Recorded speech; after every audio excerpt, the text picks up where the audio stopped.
This is Lisa from Mobile Tech Review, and Happy New Year, everybody. It's January 2016, and it's good times for Samsung, though, because we thought they were going to leave the laptop market, but they're back for 2016 and decided to keep making their machines. And they do make some very nice, typically high-end laptops. This is the Samsung ATIV Book 9 Spin. You know Samsung, they got to have a lot of words in their names. We've reviewed the Samsung Series 9, the Series 9 Plus, which became the ATIV Book line. We did several ATIV books, so now the Spin, as you might guess, is the lovely Samsung ATIV Book 9, but with a 360-degree hinge. And they kind of bring, well, everything you wish was in a 360-degree machine there. So here it is. It's very thin, it's very light. It's as thin as the Lenovo Yoga 900, but it has a unibody metal construction, so it's real classy chassis here. It has the rigidity and even more attention to detail than the lovely HP Spectre X360, something that we named Bob, best of the best. This may be, depending on what you're looking for, the new best of the best. It's smaller, it's lighter, certainly is good looking. It has that usual die-cut attractive chassis, removable bottom plate for internal upgrades.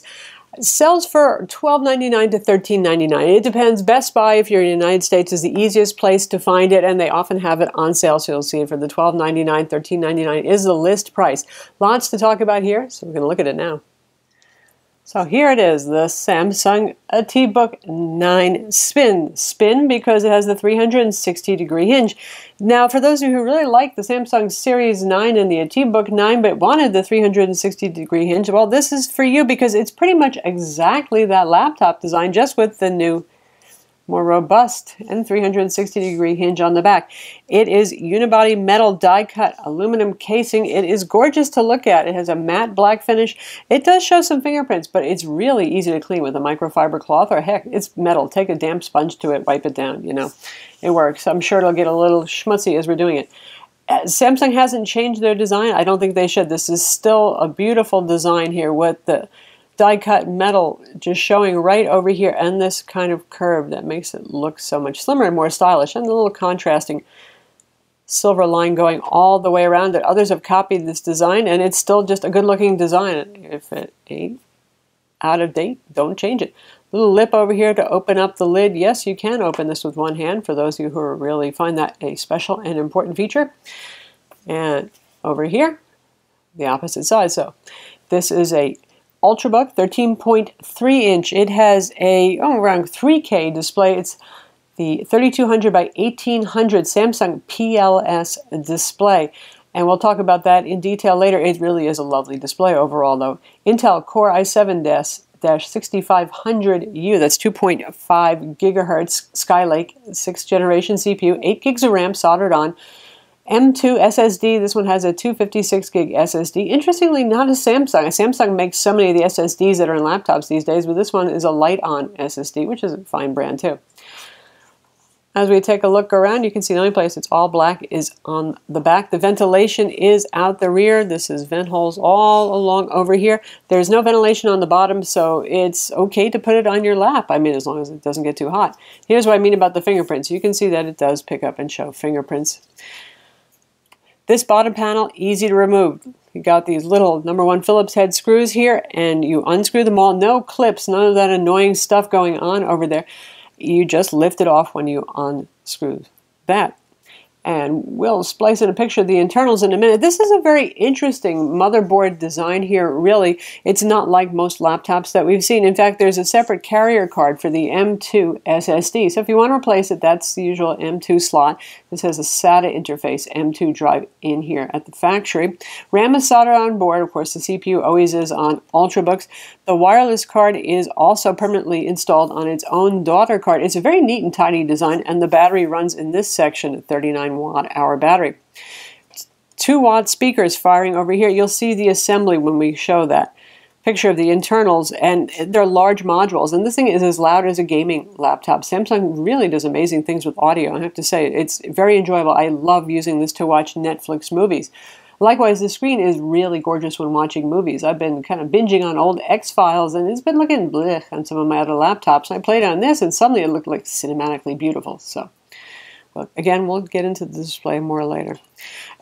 Another thing, when we show you the internals inside, you'll notice that there's little QA initials and sign off on just about every part inside, even each of the speaker modules, inside of the back lid too. So there's a lot of attention to detail here. I mean, it's not a cheap laptop, but as Samsung laptops go, actually the price is more reasonable than they used to run. They used to charge like a $500 premium. Now I'd say there's a $100 to $200 premium over some of the other competing Ultrabooks like the Spectre X360 with a similar configuration, the Yoga 900 by Lenovo. So I'll show you those internals right now with everything that's labeled on there. Pretty much the only thing you can upgrade is the SSD on this though.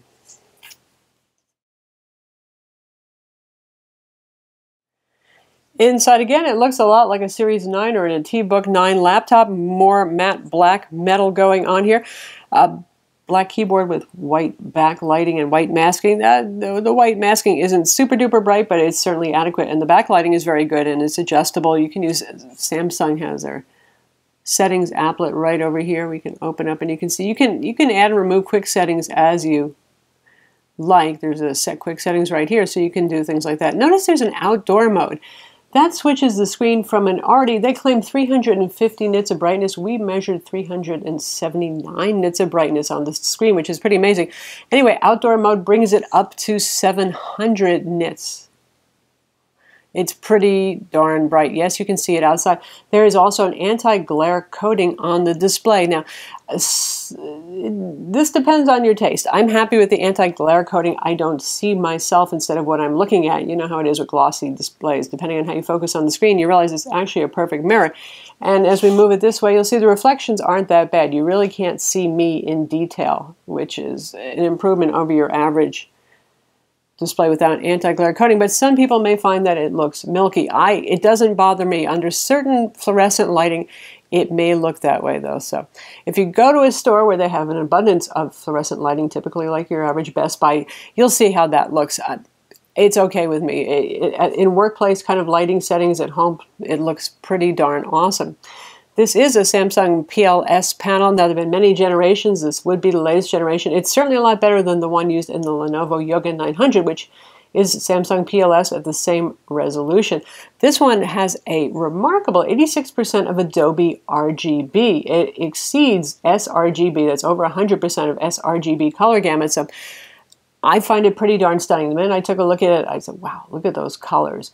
Now, contrast is variable on PLS panels. So those of you who measure this with a colorimeter may be disappointed, but Samsung has dynamic settings. We'll go back to the Samsung settings again so you can see this. So it's pretty tricky to actually accurately measure a PLS panel sometimes. If you're watching a movie, for example, it's going to increase the contrast. It also depends on your brightness setting, but the nominal measurement is 450 to 1 if you just have it in photo mode, for example. And you can see we have auto mode, we have dynamic, standard, photo editing, reading. I find auto mode's pretty good. Calibration was almost exactly spot on. Very good color calibration. It does have what we call the SpongeBob problem, where yellows depends on your brightness setting now. And we'll bring up a SpongeBob picture so you can see. And this doesn't really happen in video where the dynamic color takes effect. So here we have SpongeBob. SpongeBob looks quite fine in yellow. That's because we have brightness turned up pretty high. If you drop the brightness down below, say, 70%, SpongeBob will start to look kind of sickly green. And let's do that now. Now, this doesn't happen when it's plugged into AC power. And it seems to have something to do with the power management on PLS panels. Now, notice how he's changed hue. See what I mean? It's not just that he's darker. He's actually gotten off yellow. And now as we go back up, SpongeBob's the same color he should be. So, overall, as somebody who does edit a lot of photos and a lot of video, I'm okay with the panel. But you have to be aware of that and either turn your brightness up, which I usually do for photo or video editing, make sure it's above 70%, or alternatively plug it in. But for others of you, this may make you feel absolutely bonkers. If you're on the Best Buy website and you don't see the Best Buy logo looking just the right kind of yellow and you're running at about 40% brightness, you know, it's up to you. I personally find it to be a quite nice panel. Alright, so there was a lot of details about that panel. Let's talk about the keyboard itself again. Typical of the Samsung ATIV series, key travel is not super deep, but it's very nicely damped. The feel is just right. You got about 1.3 millimeters of key travel, which is like the Dell XPS 13. I like the keyboard. I like the way it feels. I actually slightly like it better than the XPS 13, which that one feels a little harsher when you type on it. You really notice the low key travel on it. Perfectly fine. The trackpad, very nice. A little odd that it's not quite centered on the space under the space bar, though. What up with that, Samsung? It's not super far off, so it's something you can adjust to. But every time I sit down for a second, I'm like, oops, and then I have to shift the way I think and type. Anyway, large, fairly fast texture, which means a very smooth texture. A lot of MacBook Pro people will probably like that, and MacBook Air. I wouldn't mind a little bit more drag on that, but anyway, it is one of the better trackpads on the market. It's up there with the Surface Book and the XPS 13 and 15 that have the new generation of trackpads and software that are really wonderful. It's a pleasure to use this trackpad. This is something that Samsung's always done pretty well, though, honestly, even in the big bad days of Windows 8 when all the trackpads just seemed to, quite frankly, suck. One thing I like is that Samsung went with fairly small bezels, unlike the HP Spectre X360, whose design's showing a little bit of age only in one way, and that is the pretty big bezels that it has. The only place we have a fairly large bezel is at the bottom, sort of like the XPS 13. Happily, the top bezel isn't so small that they were forced to put in a chin cam like they do on the Dell XPS. The webcam is right up there where it belongs. Anyway, the reason this exists is so they can give you enough depth to actually have room for the keyboard and a sizable trackpad. So for those of you who complain about things like that, there's a reason why it is like that. We have two very nice, firm, but not too stiff hinges. Like I said, you can actually open this with one hand if you want, and that allows you to do the yoga thing, which means you can use it flat, though I'm not sure why you would, and maybe it's handy for sharing a presentation. The keyboard, of course, will be automatically disabled. You can use it in presentation mode, and it's nice and it's pretty firm. I mean, there's always going to be some bounce on these if you really poke at it, but it's pretty comfortable like that. You can use it as a tablet.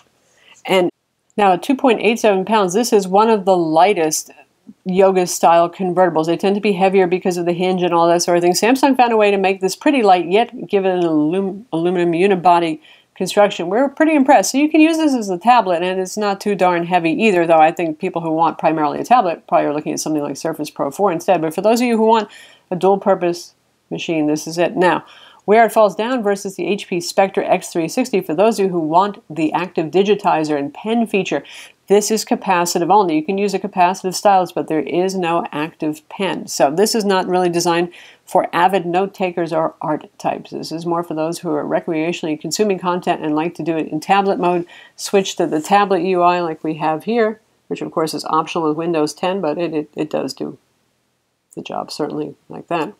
And you can tent mode this too. I don't know how many people actually use tent mode, but it's very stable in tent mode. I mean, really, really stable.